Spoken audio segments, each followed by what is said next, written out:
Bonjour et bienvenue sur cette vidéo où je ne suis pas tout seul pour une fois, où je reçois un ami qui s'appelle Pierre Quézel qui est en études de kinésithérapie, c'est ça? C'est bien ça. Tu nous diras plus précisément ce que tu fais après.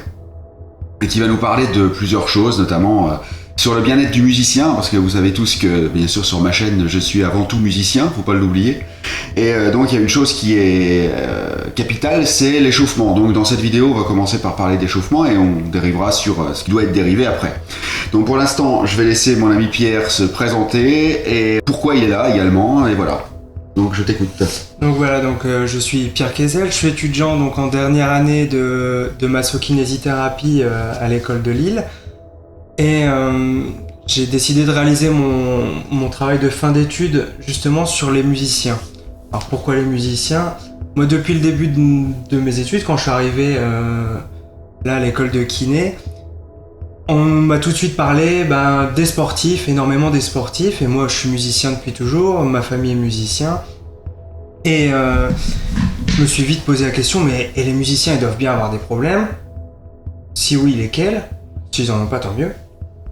Et j'ai du coup très vite pensé à faire mon mémoire sur cette problématique et m'intéresser sur tout ce qui existait, donc de manière assez globale et surtout montrer que y a peut-être des professionnels qui peuvent être importants et qui peuvent être formés justement pour toutes les pathologies.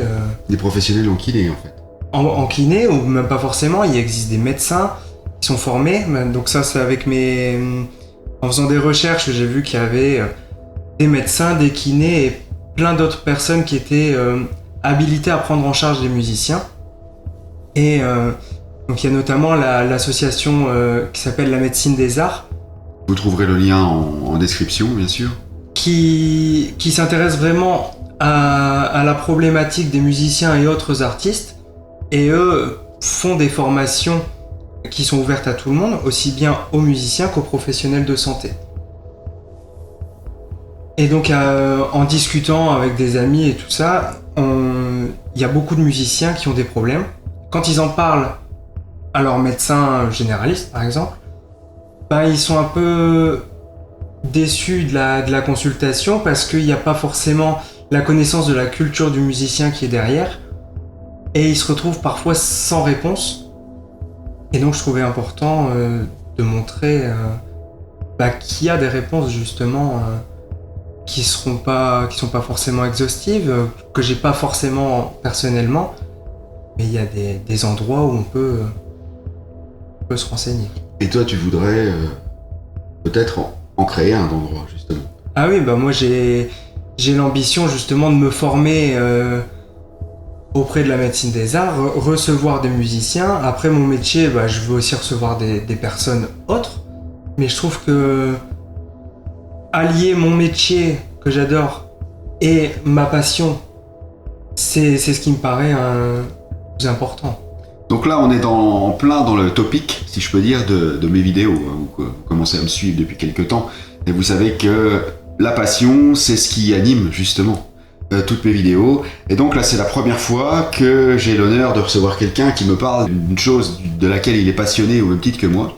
Et donc à ce sujet, tu as commencé justement à te spécialiser là-dessus avec une enquête que tu as publiée sur Facebook, je crois. C'est bien ça. Et donc tu as eu les résultats et là tu es dans le dépouillement, qui fait partie de ton mémoire justement. Voilà, c'est ça. Mémoire que tu devras soutenir avant juin. Avant juin.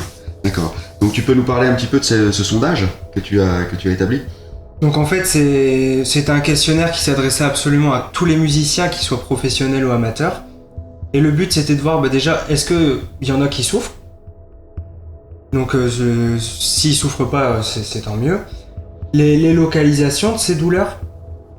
Et voir si y a une corrélation entre la préparation que certains musiciens peuvent avoir avant une répétition ou un concert et la présence de douleur. Parce que justement pour rebondir sur les sportifs, on nous en parle tout le temps et on sait qu'un sportif qui arrive sur le terrain, il sort pas des vestiaires et il va directement aller sur le terrain, il va d'abord s'échauffer. Et ça avec ma culture musicale et le fait de voir des groupes jouer, il y a beaucoup de groupes qui commencent le concert sans s'être échauffés, sans s'être... il n'y a pas forcément de préparation à proprement parler comme il pourrait y avoir chez les sportifs parce qu'il n'y a pas la même culture, les sportifs sont aussi, comment dire, ils ont des coachs, souvent, c'est quelque chose de connu, on sait dès l'école primaire, avant de commencer les cours de sport, il y a un échauffement toujours. Et les musiciens, je me suis posé la question de, est-ce qu'ils font pareil? Et apparemment, non, pas forcément. Et combien de chanteurs aussi arrivent sur scène sans s'être réchauffé les cordes vocales, et ils comptent justement sur les premiers morceaux dans le but de s'échauffer, alors que les morceaux, chanter des chansons n'échauffent pas la voix. Il faut vraiment avoir un échauffement bien spécifique. Pourquoi? D'abord déjà parce que l'échauffement va prendre toute la tessiture, va commencer du plus grave jusqu'au plus aigu, alors que les morceaux en général sont très ciblés sur une petite tessiture, donc on peut pas s'échauffer avec un petit écart de notes. Donc c'est pour ça, et j'imagine que pour tous les musiciens c'est exactement la même chose. En tout cas, personnellement, je sais bien que moi en tant que bassiste et guitariste, avant n'importe quel concert, je fais toujours des étirements, notamment j'ai fait des arts martiaux, j'en ai fait très peu d'aïkido, mais j'ai quand même retenu l'essentiel de l'échauffement, c'est tout ce genre de trucs. Et ça, dans une prochaine vidéo, on vous montrera comment bien échauffer les bras, principalement, parce que les musiciens qui jouent avec les pieds, à part les batteurs, il n'y a pas vraiment ceux qui font des claquettes. Mais bon, voilà, donc au niveau de l'échauffement, qu'est-ce que tu as pu... Est-ce que toi, tu t'es déjà blessé en tant que musicien par défaut d'échauffement, justement? Alors, blessé, non. Après, des petites douleurs, quand on n'est pas en forme et qu'on commence à jouer, et à la fin, on va le ressentir. Moi, personnellement, je ne m'échauffe pas non plus. Enfin, je ne m'échauffais pas avant, justement, de m'intéresser au sujet. Et c'est pas du tout dans la dynamique de groupe. En général, on commence la répétition. Tout le monde, il faut que ça commence très vite. Il n'y a pas du tout de période destinée à ça. Et le grand problème, c'est que les musiciens sont des sportifs de haut niveau. Et ça, on le sait pas. Il y a beaucoup de musiciens professionnels qui font énormément de sport à côté. Et même pendant les répétitions, ils vont jouer pendant plusieurs heures. Je pense notamment aux orchestres classiques et tout ça. Les répétitions peuvent prendre toute la journée. Et c'est des positions qui vont être maintenues au même titre. Alors ça va pas être les mêmes articulations et les mêmes muscles, mais au même titre qu'un sportif. Ouais, c'est sûr. Les doigts d'un guitariste, ils vont faire les mêmes mouvements pendant de très longues périodes, les concerts et tout. C'est toujours les mêmes articulations qui sont utilisées. Et pourquoi on les bichonne pas? Et tu m'avais parlé tout à l'heure d'une pathologie de l'écrivain. Tu pourrais en dire deux mots? Comment tu as appelé ça? Alors, c'est la crampe de l'écrivain, qui était très connue.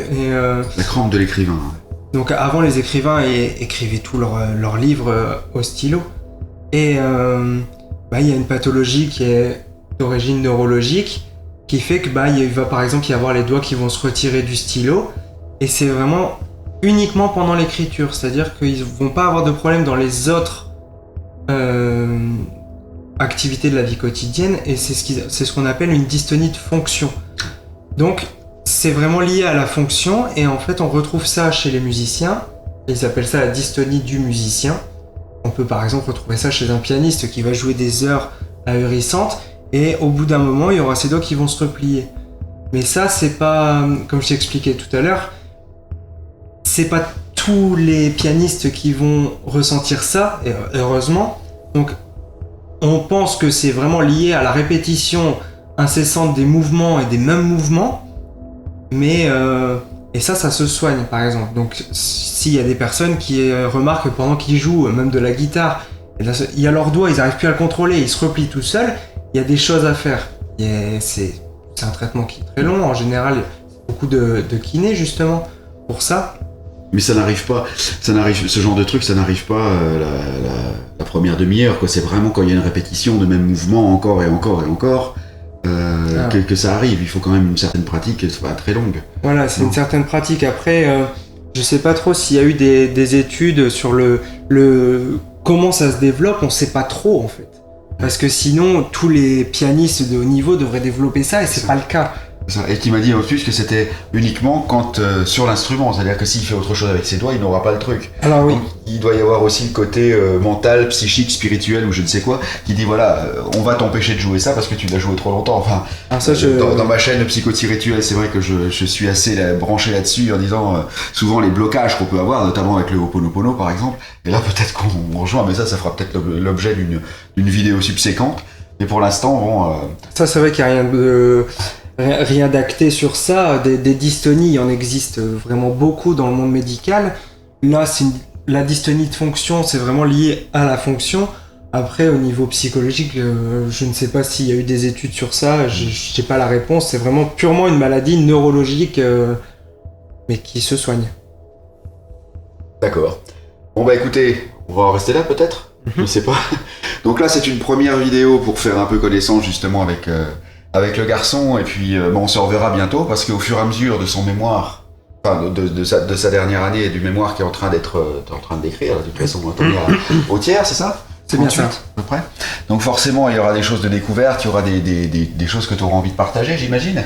Donc moi, tout ce que je peux dire, c'est que dans une première approche, j'espère que déjà ça vous aura, les musiciens notamment, et les autres qui ont peut-être d'autres pratiques qui sont assez physiques, de vous échauffer. Hein, parce que c'est vrai que dans ma liste de lecture, sur Maigrir en s'amusant, le chapitre 5, c'est le chapitre du sport. Et c'est vrai que j'insiste beaucoup sur l'échauffement. Et j'ai même une vidéo en anglais d'ailleurs, qui est sur le sport en général, et même sur la méditation, j'en parle aussi. Ça, l'échauffement, c'est capital. Donc, si vous avez été intéressé par cette vidéo d'introduction, n'hésitez pas à cliquer sur la petite cloche aussi, hein, pour être informé des différentes vidéos qui vont arriver et qui seront notamment sur la pratique du sport. Et au fur et à mesure que Pierre va développer son mémoire, il va y avoir certainement des nouvelles vidéos qu'il aura envie de faire, de venir partager ici. Donc voilà. En tout cas, on vous remercie d'être resté avec nous. Ouais, juste une dernière petite chose. Si vous avez un problème qui survient au cours de votre expérience musicale et que votre médecin généraliste n'est pas forcément apte à répondre à toutes vos questions, c'est notamment revenu beaucoup dans le questionnaire que j'ai réalisé. Ouais. Il existe des professionnels spécialisés dans les pathologies des musiciens. Vous trouverez des annuaires sur justement l'association de la médecine des arts et il faut pas laisser tomber. C'est pas parce que votre médecin généraliste ne connaît pas la culture musicale. Il peut y avoir des réponses spécifiquement pour les musiciens avec des gens qui peuvent comprendre ce que vous ressentez, votre vie et vos habitudes. Eh ben super. Voilà. Est-ce qu'il y a autre chose que tu voudrais ajouter Du tout, très bien. Merci Pierre. N'hésitez pas à laisser évidemment, comme vous savez, un pouce par le haut, abonnez-vous, hein, donc toujours en cliquant sur la petite cloche. Commentez si vous avez des trucs pour les échauffements, pour ce qui se vient après, c'est-à-dire le cool down en anglais, comment t'appelles ça? La récupération. La récupération, voilà. Et puis voilà, donc mettez vos impressions et puis surtout partagez si vous avez des musiciens qui seraient susceptibles d'être intéressés. En tout cas, je vous souhaite le plus beau des échauffements. Nous vous souhaitons le plus beau des échauffements. À bientôt Pierre. Merci.